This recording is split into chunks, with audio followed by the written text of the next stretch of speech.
Summary teaser. He offered an umbrella, nothing more. In a storm where everyone rushed past, a single father paused, extended a hand, and shielded a stranger from the rain. It was a gesture so simple, so quiet, he never imagined it would come back to him. But the next morning, she returned not with a thank you, but with a check that would change everything. Who was she? And why him? If you believe in the quiet kind of kindness that ripples far beyond the moment, stay with us, because what begins in the rain might just end in the kind of miracle you never see coming. Opening scene 300 words.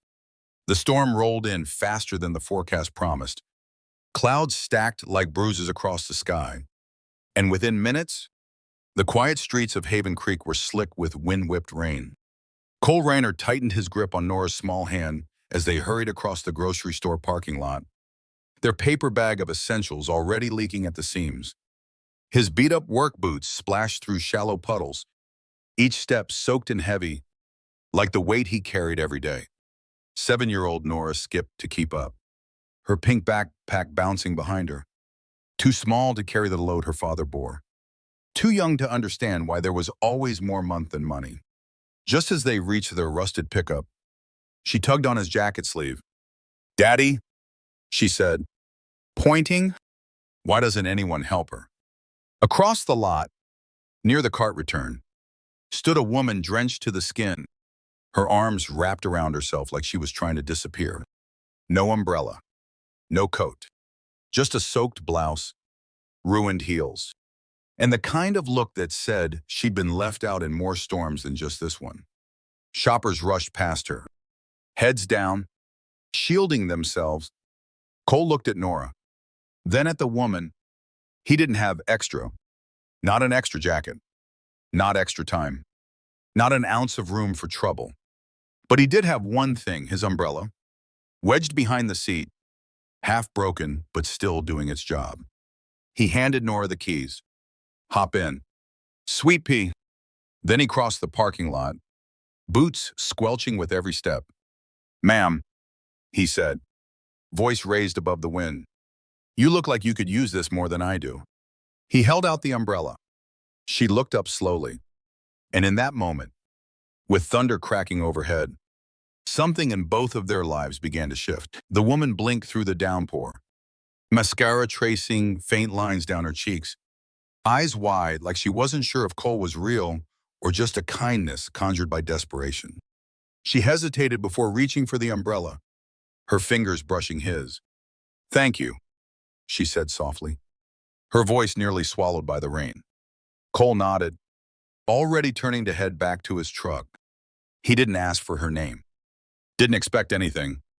Helping was just what you did when your daughter was watching, when your conscience had deeper roots than your pockets. He drove home soaked to the bone, the heater barely working, Nora humming to herself in the back seat as if nothing extraordinary had happened. But in the quiet space between windshield wipers, he found himself wondering about her, about the storm behind her eyes, and why it felt like they weren't done crossing paths just yet. Back home, Cole peeled off his wet jacket and hung it over the kitchen chair. The tiny rented house smelled of damp shoes and leftover mac and cheese. Nora danced around in socked feet, already chattering about her drawing contest at school. Cole offered the right nods and smiles, but part of him stayed back in that parking lot. He told himself it was nothing. People got caught in the rain all the time. But something in her face, it clung to him. That night, while fixing the leaky faucet in the bathroom, he remembered her again. Not just the soaked clothes or the lost look, but the way she'd accepted the umbrella like it was more than fabric on metal, like it was hope. And that unsettled something in him he didn't have a name for. The next morning broke clearer than the one before. Sunlight spilled across their yard, a brief reprieve before the next cold front. Cole stepped outside with his coffee, barely finished his first sip when the sound of tires crunching on gravel made him turn. A sleek black car, far too polished for this part of town, pulled into his driveway. The engine idled as the passenger door opened and a figure stepped out. Same woman, same face, only now dressed in tailored clothes that didn't scream desperation, but certainty. She held a manila envelope in one hand and a cautious smile on her lips. "Mr. Reiner," she called. Cole straightened, heart thudding in a way that didn't match the morning stillness. "That's me," he said. Stepping down from the porch, she crossed the yard, heels sinking slightly into the soft earth. "I didn't get a chance to thank you properly yesterday. You probably don't remember me." Cole raised an eyebrow. "Hard to forget someone I gave my umbrella to in the middle of a monsoon." She chuckled. The sound light but slightly frayed. "Fair. I'm Elise Carter. I was having a moment yesterday." She extended the envelope. "This is for you." Cole didn't take it. "I don't need a reward," he said, firm but not unkind. Elise shook her head. "It's not a reward. It's an opportunity. A chance to fix more than just what's broken under a hood." At that, Cole's expression shifted. Wary now. "What's that supposed to mean?" She exhaled slowly. "I own Carter & Co., a community development initiative. We invest in people who still believe in kindness when no one's watching. Yesterday, you didn't know who I was. You just helped. That's the kind of person I want building my next outreach project. It comes with a salary, benefits, housing for you and your daughter, stability. If you want it." Cole looked from the envelope to her face, then back again. This wasn't just unexpected. It was unthinkable. For years, life had been a balancing act on a wire made of grit and broken paychecks. Now, a stranger was handing him a net, and he wasn't sure if it would hold or snap under the weight of hope. Cole didn't speak right away. His hand hovered over the envelope, torn between reflex and disbelief. Things like this didn't happen to people like him. Opportunities didn't roll up in black cars with clean-shaven drivers and promises of stability. They came in the form of overdrawn notices, overdue rent, and another shift at the garage where the heater hadn't worked since September. Elise stood steady, her offer hanging in the cool morning air like a dare wrapped in possibility. Nora's voice called from inside, distant but grounding. "Daddy, where's my other shoe?" Cole glanced toward the house, then back at the woman who'd stepped out of yesterday's rain and into his yard with answers he didn't ask for. "You serious?" he asked, still not taking the envelope. Elise nodded, something in her eyes softening. "More than you know." He took the envelope then, but didn't open it. Instead, he invited her in not because he was convinced, but because he needed to understand what kind of person drops salvation at the feet of strangers. The inside of the house was modest, lived in, warm in a way that had nothing to do with insulation. Elise stood in the kitchen, cradling the chipped coffee mug he'd offered like it was fine china. Nora peeked around the corner, eyes wide with curiosity, crayon still tucked behind one ear. "This your boss?" she asked, and Elise laughed gently. "Not yet," she replied. Cole chuckled despite himself, then finally slid the documents from the envelope. "A job offer. Clear and generous. Site manager for a new community outreach hub on the south side of Haven Creek. Steady pay, health coverage, a housing stipend, a chance to lead instead of follow, to build something again." He stared at the paper long after Elise finished her pitch. "Why me?" he asked. Honest and direct. Elise leaned against the counter, hands wrapped around the mug, "Because when everyone else walked by, you stopped. That matters to me. And because I built my company to partner with people who don't wait to be told how to care. You didn't ask me for anything yesterday. You just did the right thing." Cole swallowed hard, something tight forming in his chest. It had been years since someone saw his worth without measuring it against his bank account or broken dreams. He wasn't used to being wanted for more than what he could fix. Later that night, long after Nora had fallen asleep with her sketch pad open beside her, Cole sat on the porch steps under a sky too clear to ignore. The contract sat in his lap, unsigned but not untouched. The neighborhood was quiet. Save for a dog barking in the distance and the occasional rumble of a passing truck. He thought about his wife, about the promises they'd made when life still stretched out ahead of them like an open highway, about the detours grief had taken him down, and how hard it had been to find his way back to solid ground. Maybe this was it. Not a miracle wrapped in lightning, but something smaller, an umbrella in the storm. A door he hadn't dared knock on. He picked up the pen. His fingers hesitated only a moment before pressing it to the line. Sometimes, a signature isn't just ink on paper. Sometimes, it's the start of a new chapter.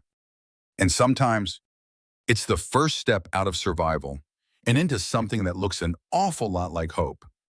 The first day on the job didn't feel real. Cole parked his truck outside a half-renovated brick building on Haven Creek's south end, the kind of place that once served as a hardware store before years of vacancy turned it into a forgotten shell. Now, it buzzed with quiet potential. There were blueprints taped to the walls, rolls of fresh insulation stacked by the entrance, and a crew of workers waiting for direction. Elise had introduced him as the new site manager with a firm nod and full confidence, like she hadn't just handed the reins to a man who used to fix leaky sinks and patch drywall for gas money. Cole didn't wear a hard hat like the others. He wore a navy flannel, sleeves rolled to the elbows, and the weight of knowing this place had to succeed, not just for him, but for Nora, and for the people it was meant to serve. The work itself came naturally. He mapped the layout, took inventory of supplies, assessed the structural weaknesses. Years of handyman labor had made him fluent in things most people overlooked: how a beam carries weight, how water finds its way through the smallest cracks. What caught him off guard was how the crew responded. They listened. They respected him. One of the younger workers, a kid named Benny with tattoos on every visible inch of skin, followed Cole like a shadow, jotting notes, asking questions. "You ever run a crew before?" Benny asked during their lunch break, sitting on overturned paint buckets beneath a shade tarp. Cole shrugged. "Not officially, but fixing thing. It's kind of my second language." Benny grinned. "Yeah, sounds like you're fluent." Man. And just like that, Cole felt it, the beginning of belonging. Every evening, he came home covered in sawdust and sweat, but lighter somehow. Nora would race to the door, peppering him with questions about what they built that day. He started saving wood scraps for her, which she turned into tiny sculptures she named after emotions. Hope, brave, almost. Elise stopped by the site often, but never hovered. She trusted him to make calls, to lead, to fail and learn without interference. When she did speak, it was always with intention. "People don't need charity," she'd said once, arms folded as they watched a family tour the nearly completed community kitchen. "They need purpose. You give them that, Cole." But not everything went smoothly. About 3 weeks in, the shipment of drywall was late. A grant proposal got denied. One of the electricians quit mid-install after a disagreement with the blueprints. Cole stayed late, hammer in hand, recalibrating the timeline and budgeting solutions on a legal pad like a man used to stretching pennies. That night, long after the crew had gone home, he stood in the center of the gutted space, lit only by work lights, and wondered if maybe Elise had picked the wrong guy. Then his phone buzzed. A text from Nora. It was a photo of one of her sculptures, a crooked little heart made of pine, with a smiley face drawn in Sharpie. Caption: "I made this for your desk. So you remember you fix things, even when it's hard." The next morning, Cole set the sculpture on his workbench, right next to the walkie and thermos. The drywall showed up at noon. The new electrician, an older woman named Hazel with quick wit and steady hands, told him the wiring issues were fixable. Just needed someone willing to read the fine print. By week's end, the project was back on track. The kitchen had cabinets. The walls had shape. And Cole had the quiet sense that maybe, just maybe, he was building more than a community center. He was building proof that good men, even the tired ones, even the broken, overlooked ones, still had a place in this world. And that sometimes being handed an umbrella in a storm wasn't about staying dry. It was about being seen, being chosen, and having the courage to rise. The grand opening of the Haven Creek Outreach Center came faster than Cole expected. Weeks melted into routines: morning tool checks, afternoon site meetings, evenings spent sketching floor plans at the kitchen table while Nora colored beside him. By the time the final coat of paint dried and the last chair was set in the community room, the building felt like more than a structure. It felt like a second chance poured into concrete and wood. The mayor was scheduled to cut the ribbon. A local news station had promised coverage. But what mattered most to Cole wasn't the headlines or handshakes. It was the small plaque Elise insisted on mounting near the front door. To those who offer shelter, even in storms that aren't their own. That morning, Cole stood in front of the mirror, adjusting the only button-down shirt he owned. Nora came into the room, holding the pine heart she'd carved. "You should put this in your office," she said. "For good luck." He nodded, swallowing the lump rising in his throat. "Thanks, Peanut. I'll take all I can get." She hugged him tight. And for a moment, he just held her there, thinking about how far they'd come, from canned soup dinners and overdue bills to this, whatever this new chapter was.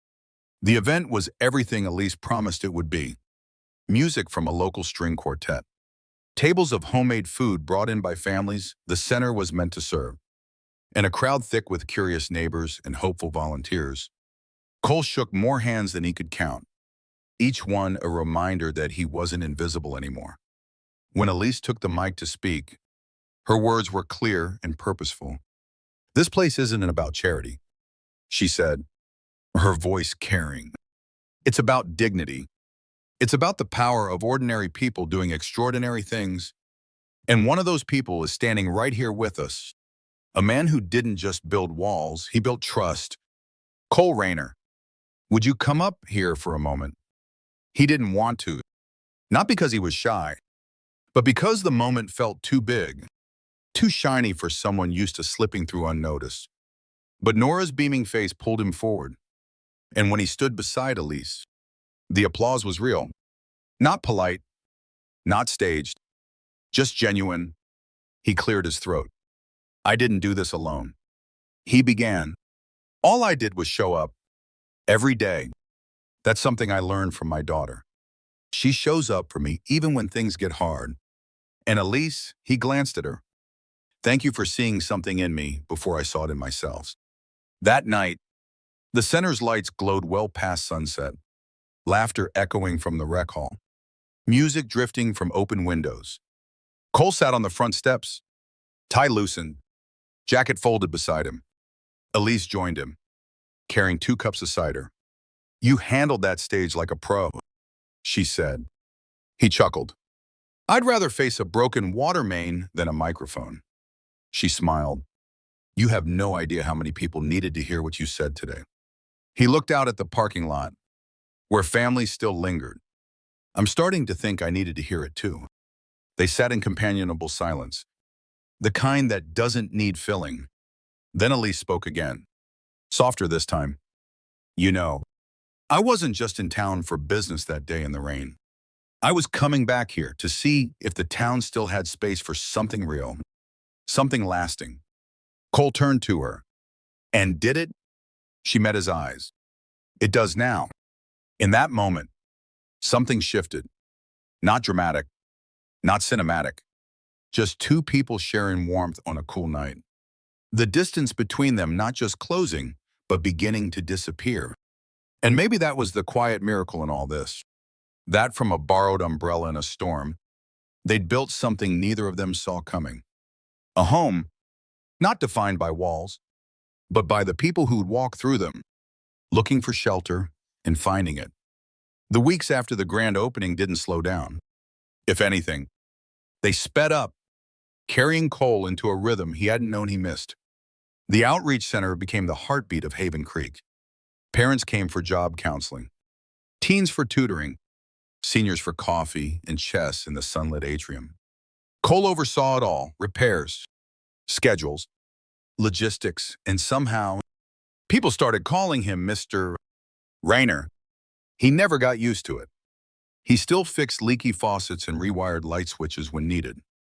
But now he did it in a building filled with voices, laughter, and second chances. Nora made herself part of the place, too, skipping homework at his desk, sketching murals in the back room, charming the staff with wide-eyed curiosity. This wasn't just a job anymore. It was theirs. Elise visited often, but never hovered. She'd pop in with fresh coffee or notes for upcoming events, always dressed like she belonged in a boardroom, but just as comfortable among the folding tables and plastic chairs. The more time Cole spent with her, the more the layers began to show. She wasn't just a philanthropist with a good heart. She was someone who knew loss, who'd built her empire not on ease, but survival. One afternoon, they ended up eating takeout on the back steps again, the building quiet after hours. Elise sat beside him, her heels kicked off, her voice a little rougher than usual. "This place was supposed to be a tribute to my brother," she said. "He struggled with addiction, fell through all the cracks we never knew existed. I couldn't save him, but I thought maybe we could catch someone else before they fall." Cole didn't say anything right away, just nodded, watching the horizon bleed orange and gold. Then he said quietly, "You did more than that. You built something that tells people they're not invisible." Her eyes shimmered, not tears exactly, but something close, and she leaned her head against the wall behind them. "That's why I chose you, Cole, because you don't look past people. You see them?" He didn't know what to do with that. Compliments like that didn't fit in his back pocket. But just as the center became their shared legacy, so did the whispers. Small-town gossip didn't rest, and the sight of Elise's Rolls-Royce parked outside too often had tongues wagging. "What's a woman like her doing with a guy like that?" someone muttered within earshot one day. Cole pretended not to hear it, but the comment stuck like a splinter. He knew what they saw: him in his faded jeans, her in tailored cashmere, worlds apart. And maybe that was true, but Elise never made him feel small. She treated him like an equal, like someone who deserved to sit at the table, not just fix the legs under it. Still, the noise crept in. He started hesitating, turning down her dinner invites, retreating to the workshop instead of the back steps. One evening, she found him sanding down a donated bookshelf, long after everyone else had left. "You avoiding me, Cole?"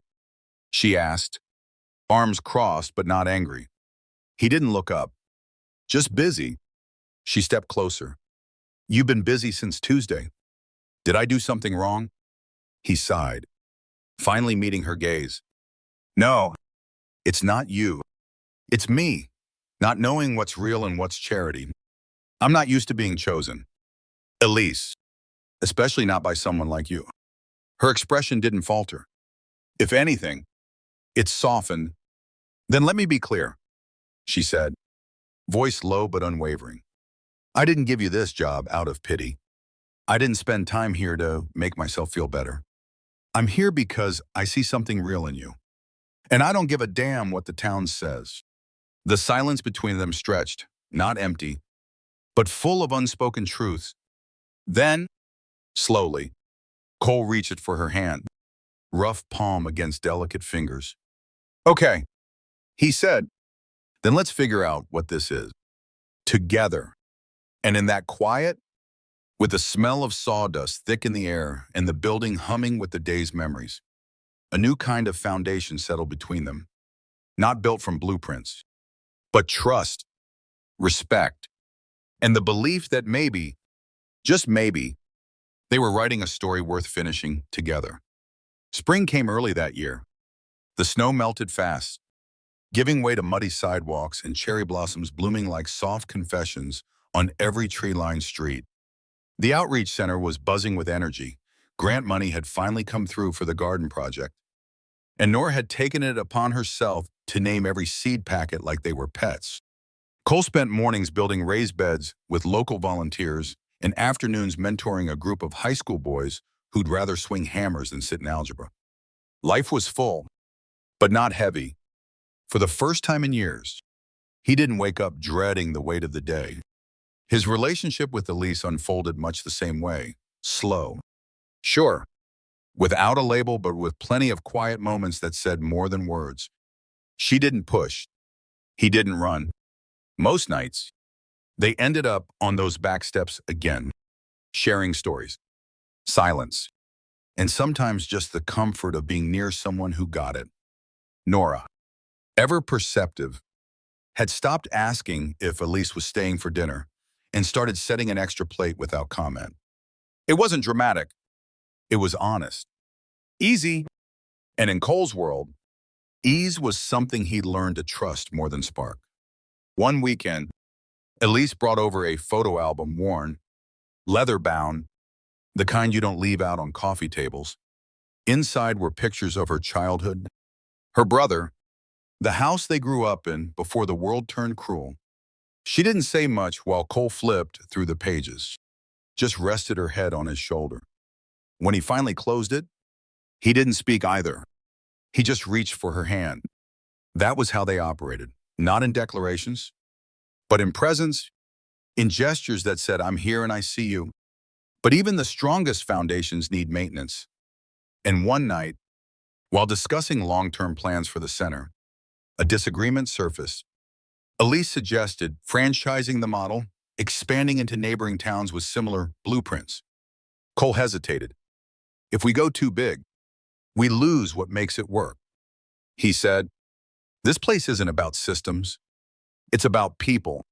She understood his point, but the tension lingered. For the first time, they found themselves on opposite sides, not adversaries, but different lenses looking at the same heart. They didn't talk for 2 days, not out of anger, but space, time to think. When Cole finally called, his voice was steady. Let's build the next one together, but only if we do it the same way we built this one, by showing up, one person at a time. Elise's reply was soft but certain. Deal. And just like that, they found their rhythm again. Because real things bend. They don't break. And love, the kind built not on grand gestures but on everyday grace, doesn't need to shout to be heard. The second center opened a year later, 2 towns over in Maple Glen. It wasn't as polished as Haven Creek's. Not yet. But the bones were good. And the people, just like before, were hungry for something more than handouts. They wanted to be seen, to be trusted, to be part of something built with them. Not just for them.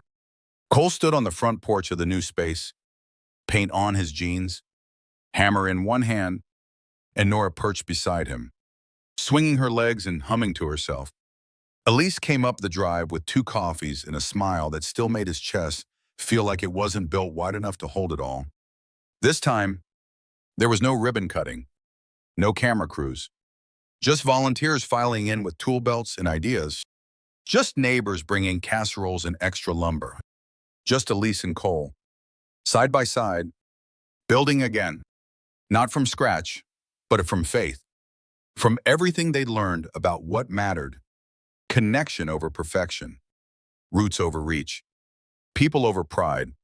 Later that evening, Nora handed Elise a new carving, this one shaped like a small umbrella. For your desk, she said shyly. Elise knelt down, eye to eye. It's beautiful, she whispered. But you know what it really is? Nora shook her head. It's a reminder, Elise said, glancing at Cole, that one small act, one umbrella in a storm, can rewrite a whole future. And that was the truth of it. The miracle hadn't been the bar or the building, or even the unexpected love. It had been the moment when one man chose to stop in the rain. The moment that whispered, you are not alone. And because of that choice, because of that kindness, they weren't, not anymore. Not ever again. Sometimes, it's not the big moments that change everything, it's the small ones. A gesture as simple as offering an umbrella to someone lost in the rain. A conversation that begins with kindness and ends with a second chance. Cole didn't know who Elise was. He didn't do it for recognition or reward. He did it because that's what good people do. And in return, the universe handed him more than he ever dared to dream. Purpose, belonging, love. That's the thing about life. It rarely turns on grand acts. It turns on choices made in quiet when no one's watching, when it would have been easier to keep walking. But the truth is, every time we choose compassion over convenience, we plant the seed of something greater. Sometimes we don't get to see it bloom, but sometimes, if we're lucky, it grows into a whole new life. If this story moved you, if you believe in second chances and in the power of small kindnesses that ripple across time, we invite you to share this with someone who might need it. You never know whose storm your words might shelter. And if you want more stories like this, real stories, heart stories, stories that remind us what still matters, make sure to follow, subscribe, and stay close, because the world could use more reminders that love, grace, and hope still live here. One moment, one story, one umbrella at a time.